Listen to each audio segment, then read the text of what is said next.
اعوذ باللہ من الشیطان الرجیم بسم اللہ الرحمن الرحیم۔ مذکورہ جماعتیں چونکہ اسلام اور مسلمانوں کو نقصان ویزا پہنچانے والی ہیں، اس لیے ان کو مسجدوں کی نماز پڑھنے، تقریر کرنے بلکہ داخل ہونے سے بھی روکنا ضروری ہے۔ در مختار میں شامی جلد اول 444 صفحے میں ہے بمعنی منہ کل معزول باللسان وهو تعالی عالم۔ زید کہتا ہے کہ حضرت امیر معاویہ صحابی ہیں اور بکر کہتا ہے کہ صحابی نہیں ہے، اور ان کو کیا کہا جائے تاکہ ایمان و عقیدہ خراب نہ ہو جائے؟ جواب: اللہم ہدایت الحق والصواب۔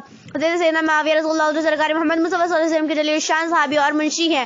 حدیث کی مشہور و معروف کتاب مشکوٰۃ شریف ہے، جس کے آخر میں حضرت محدث شیخ ولی الدین رازی عبداللہ رحمۃ اللہ تعالی علیہ نے حدیث بیان کرنے والے چند صحابہ کی ایک منتظر فہرست شامل کی ہے۔ اسی فہرست میں حروف المیم فصل فی صحابی کا ایک عنوان قائم کیا ہے، جس کا معنی یہ ہے کہ اس فصل میں ان صحابیوں کا بیان ہے جن کے نام کا پہلا حرف میم ہے۔ اس عنوان کے نیچے حضرت محدث ولی الدین تحریر فرماتے ہیں: معاویہ بن ابی سفیان القرشی الاموی کان ہوا ابوہ من مسلمۃ الفتح وهو احد الذین قدموا رسول اللہ صلی اللہ علیہ وسلم وروی انہ ابن عباس وابو سعید رضی اللہ تعالیٰ عنہ، یعنی حضرت امیر معاویہ رضی اللہ تعالیٰ عنہ خاندان قریش قبیلہ بنی امیہ میں سے ہیں۔ آپ اور آپ کے والد ماجد حضرت ابو سفیان رضی اللہ تعالیٰ عنہ فتح مکہ کے دن مسلمان ہو کر سرکار مصطفیٰ صلی اللہ علیہ وسلم کی غلامی میں داخل ہوئے۔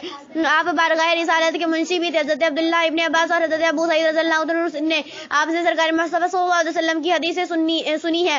اس حوالے سے دن دوپہر کی طرح خوب واضح ہو گیا کہ حضرت امیر معاویہ رضی اللہ تعالیٰ عنہ حضور اقدس صلی اللہ علیہ وسلم کے صحابی ہے اور حضور کے دربار کے منشی بھی ہے۔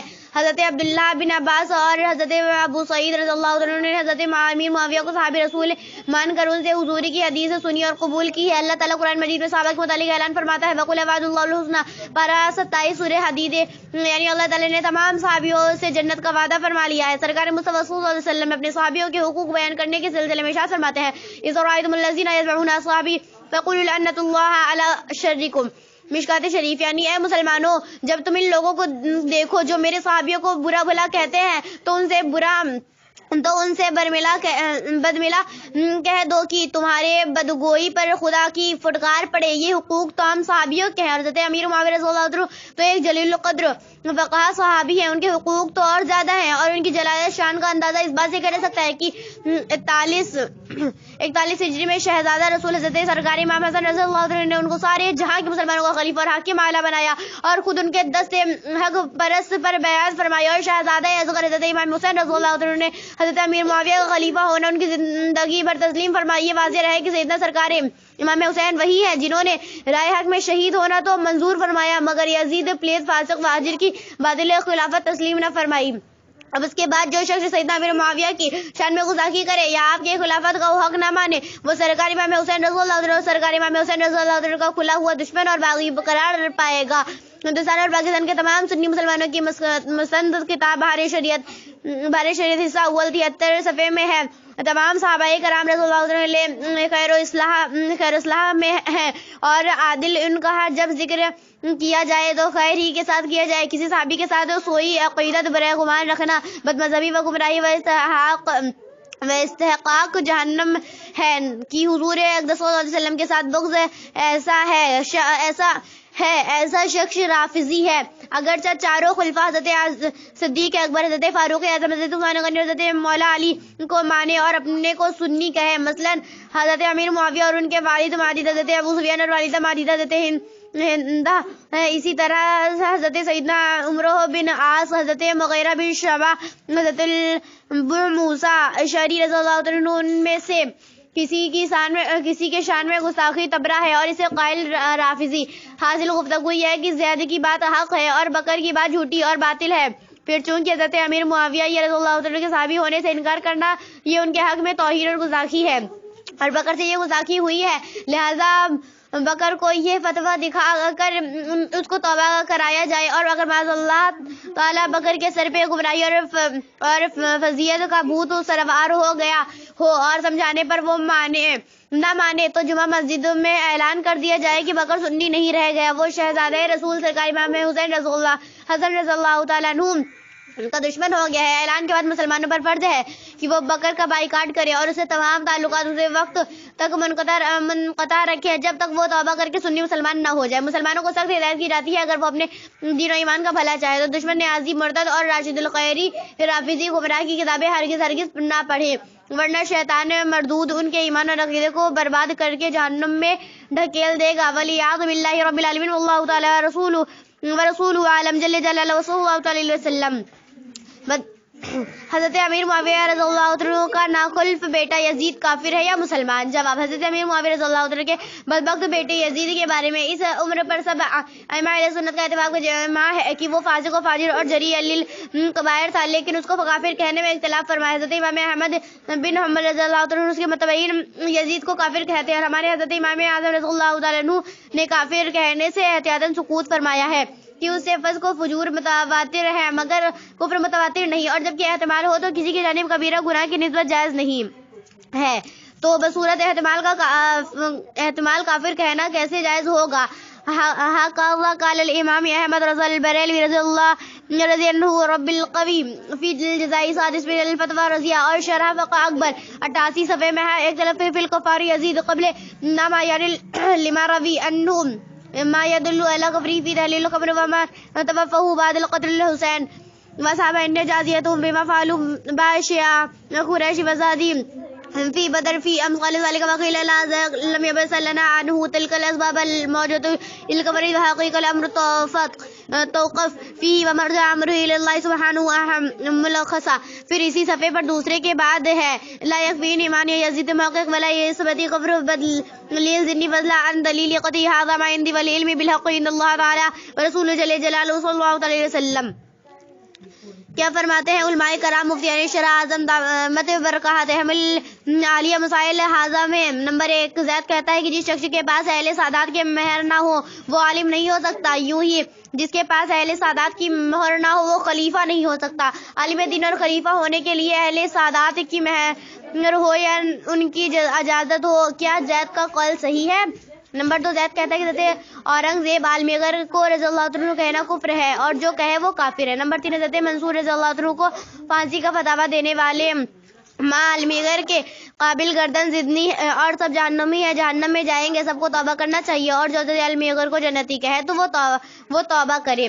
نمبر 4، زید یہ بھی کہتا ہے کہ عالمگر عالم دین نہ تھا بلکہ ایک دنیاوی حاکم تھا اور حکمراں تھا، اس کو عالم دین کہنا جائز نہیں۔ نمبر 5، حضرت عالمگر کو جہنمی کہنے پر یہ دلیل پیش کرتا ہے کہ قرآن میں ہے ومن یقتل مؤمنا متعمدا فجزاؤہ جہنم خالد فیہا وغضب اللہ علیہ ولعنہ وأعد لہ عذابا عظیما، یعنی قتل مومن عمدا قصدا کفر ہے اور جو مومن کو قتل کرے وہ بحکم قرآن کافر اور جہنمی ہے، اور عالمگر نے اپنے بھائی کو قصدا قتل کیا اس لیے وہ کافر اور جہنمی ہے، اور اپنے باپ کو بھی قید کیا اور ان پر ظلم کیا اس لیے وہ ظالم و جابر تھے۔ یہ ہے کیا زید کا قول صحیح ہے؟ اگر نہیں تو زید کی اس دلیل کا جو اس نے قرآن سے پیش کیا ہے کیا جواب ہے؟ جواب: اللہم ہدایت الحق الصواب۔ نمبر 1، زید جاہل محض اور اس کا قول غلط ہے۔ عالم دین ہونے کے لیے عقائد دینیہ و احکام شریعت سے واقفیت ضروری ہے، اور یوں ہی کسی شخص کا خلیفہ ہونے کے لیے جامع شرائط و بیان شرع کی اجازت ضروری ہے۔ ان دونوں امور میں بحیثیت سیادات نسب حضرت سادات کرام کی مہر و اجازت کو کوئی دخل نہیں۔ نمبر 2، یہ زید صرف جاہل ہی نہیں بلکہ جری اور بے باک اور شریعت مطہرہ سے بالکل بے لگام معلوم ہوتا ہے۔ اس نے حضرت عالمگر علیہ رحمت و رضوان کے حق میں کلمہ طرز استعمال کرنے والوں کو کافر کہہ کر اپنے اوپر کفر لازم کر لیا۔ اس پر توبہ میں تجدید ایمان اور کسی جامع شرائط بیعت پیر سے مرید ہو تو تجدید بیعت اور بیوی والا ہو تو تجدید نکاح فرض ہے، اور جن مسلمانوں کے سامنے یہ کلمہ خبیث سے بول کر انہیں ایذا پہنچائی ہے ان سے معافی مانگنا لازم ہے۔ زید اگر توبہ وغیرہ امور انجام دینے کے بجائے اپنی بے لگامی پر قائم رہے تو مسلمانوں پر فرض ہے اور اہم فرض ہے کہ اس سے سارے اسلامی تعلقات منقطع رکھے۔ نمبر 3، ان جملوں کو بک کر زید فاسق ماضی ہو گیا اور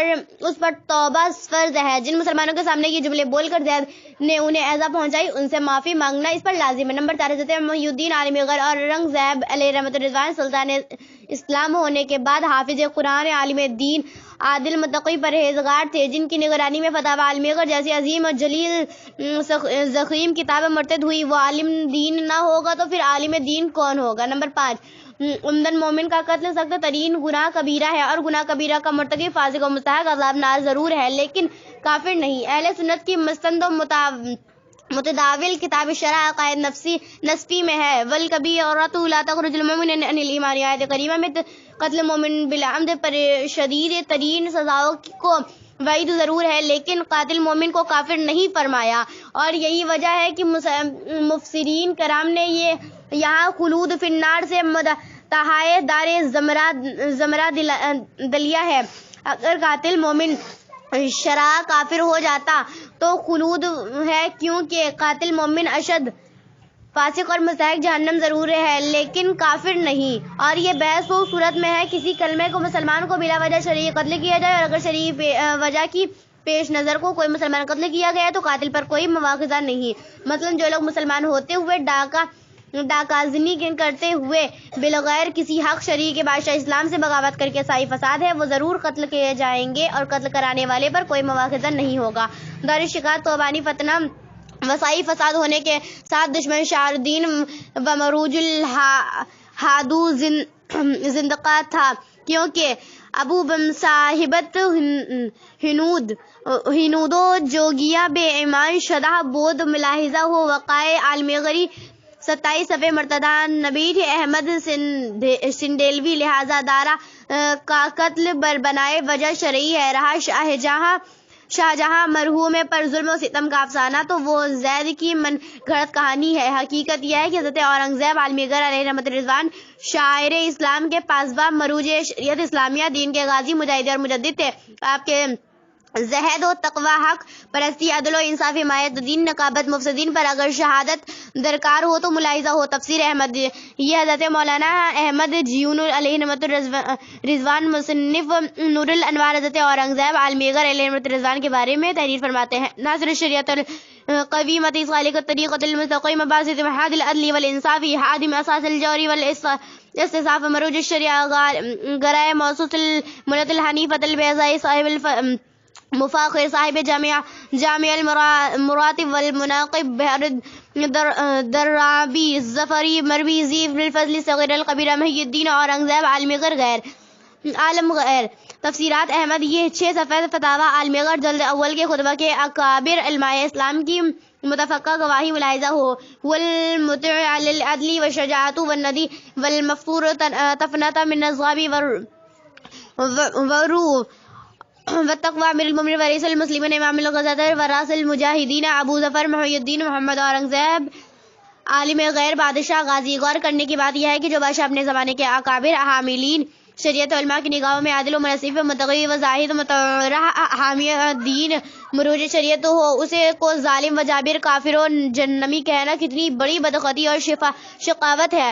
اور اگر ملحد جوگیوں اور فرقہ پرست غیر مسلموں سے متاثر ہو کر ہے باک شخص یہ کہہ دے کہ حضرت مولانا احمد جیون مصنف نور الانوار اور اکابر علماء مصنفین فتاوی عالم اغر معاذ اللہ تعالی جھوٹے تھے تو قطع نظر اس امر کے کہ ایسا دعویٰ کرنے والا خود کذاب و مکار عیار و بہتان طراز ہے، مگر اس سے مطالبہ کیا جائے گا کہ تو اگر سچا ہے تو حضرت عالم غیر کے زمانے کے حاملین شریعت علماء کی اس امر پر تو بھی گواہی پیش کر حضرت عالم اغر عالمگیر ظالم و جابر کافر و جہنمی تھے۔ زید اور اس کی جیسا خیالات فاسدہ رکھنے والے سب لوگ کان کھول کر سن لیں کہ مطالبہ مذکور قیامت تک پورا نہیں کیا جا سکتا، تو اے لوگوں اس جہنم کی آگ سے ڈرو جس کا ایندھن انسان پر اور پتھر ہے۔ بالجملہ زید اگر اپنی آخرت کو بھلائی کا خواہاں ہے تو وہ اپنے ان اقوال باطلہ سے فوراً توبہ کر ڈالے کہ موت کا وقت معلوم نہیں۔ واللہ تعالیٰ هو الہادی یہدی من یشاء الی صراط مستقیم، واللہ تعالیٰ ورسولہ اعلم جل جلالہ صلی اللہ تعالیٰ علیہ وسلم۔